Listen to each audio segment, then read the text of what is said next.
প্রকাশ্যে গোনাটাও হেদায়েতের পথে বাধা।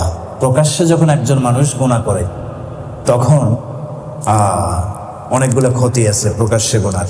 এক নম্বর হলো প্রকাশ্যে গোনা করার অভ্যাসে পরিণত যার হয়েছে, এক নম্বর গোনা হলো সে অন্যের গোনার বোঝা বহন করতে হবে কিয়ামতের দিন।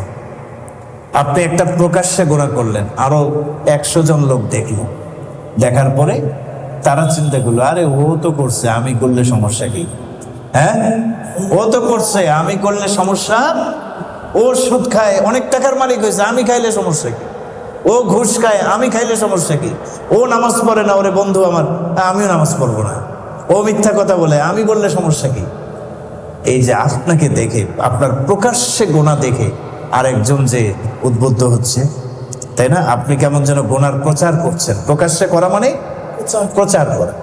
তো যারা আপনাকে দেখে গোনায় উদ্বুদ্ধ হচ্ছে এবং গোনা করছে, আপনার গোনার বোঝা তো বহন করতেই হবে, তাদের প্রত্যেকের গোনার বোঝা আপনাকে বহন করতে হবে।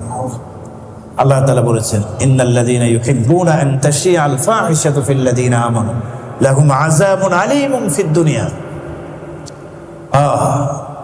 যারা মানুষের মাঝে অশ্লীলতা ছড়িয়ে পড়ুক এটাকে পছন্দ করে, যারা এটা চায় যে মানুষের মাঝে অশ্লীলতা ছড়িয়ে পড়ুক এবং সে এই কাজগুলি করে, গুনার কাজ মানুষের সামনে, অশ্লীল কাজ মানুষের সামনে প্রকাশ্যে করে, তাদের জন্য কঠিন শাস্তির ব্যবস্থা রয়েছে।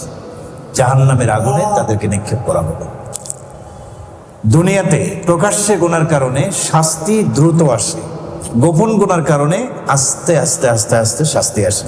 আপনি গোপনে গোপনে গুনাহ করছেন, আল্লাহ তাআলা লম্বা একটা সময় আপনাকে ঢেল দেবেন, সুযোগ দেবেন, ছেড়ে তো দিবেন না। প্রত্যেক গুনার শেষটা হয় ভয়ঙ্কর ক্ষতি, তাই না? আল্লাহ ছেড়ে দিবেন না।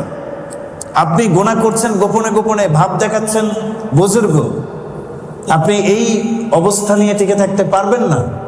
আপনি আলেম হলেও আপনার অবস্থানে টিকে থাকতে পারবেন না। একদিন না একদিন প্রকাশ হবেই হবে, যে কেউ হন।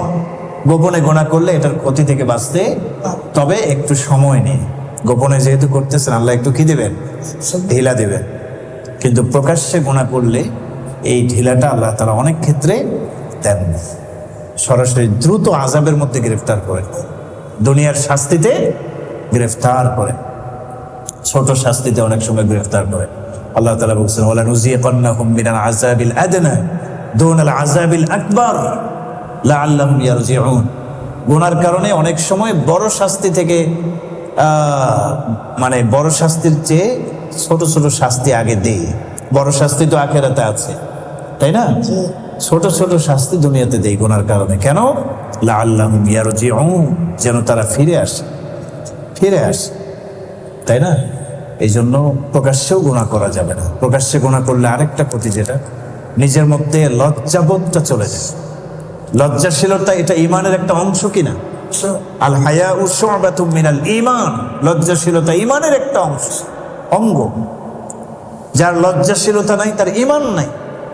তো গুনাহ প্রকাশ্যে করলে এই লোকটার হায়া শরম সব চলে যায়। তখন সে মনে করে এটা সমস্যা নেই, এটা করলে সমস্যা নেই। অনেক মানুষ দেখেন না প্রকাশ্যে কি করে? মদ পান করে, হ্যাঁ, প্রকাশ্যে জুয়া খেলে, আছে না? ওই গুনাই মনে হবে না। তো প্রকাশ্যে গুনাহ করার একটা ক্ষতি। আর একটা ক্ষতি হলো ক্ষমা থেকে বঞ্চিত হবে। প্রকাশ্যে গুনাহ করলে হাদিসের মধ্যে আসছে কুল্লু উম্মতি মুআফান, প্রত্যেক উম্মতকেই ক্ষমা করা হয়। গুনাহ করছে, মাপ চাইছে, আল্লাহ তাআলা কি করে দেন? ক্ষমা করে দেন। ইল্লাল মুজাহিরিন, তবে যারা প্রকাশ্যে গুনাহ করছে এবং গুনাহ থেকে বাঁচতে পারতেছে না, এই লোকগুলোর ভাগ্যে লাস্ট পর্যন্ত তওবা আর ক্ষমা নসিব হয়। এই জন্য প্রকাশ্যে গুনাহ করাও ছেড়ে দিতে হবে, গোপনে গুনাহ করাও ছেড়ে দিতে হবে। এই গোপনে গুনাহ, প্রকাশ্যে গুনাহ, এগুলি আমাদের দিনের পথে চলতে প্রধান বাধা। এই গুনার কারণে দিন থেকে সরে যায়, কুফরের দিকে চলে যায়, তাই না? আল্লাহর রহমত থেকে মানুষ ছিটকে পড়ে যায়।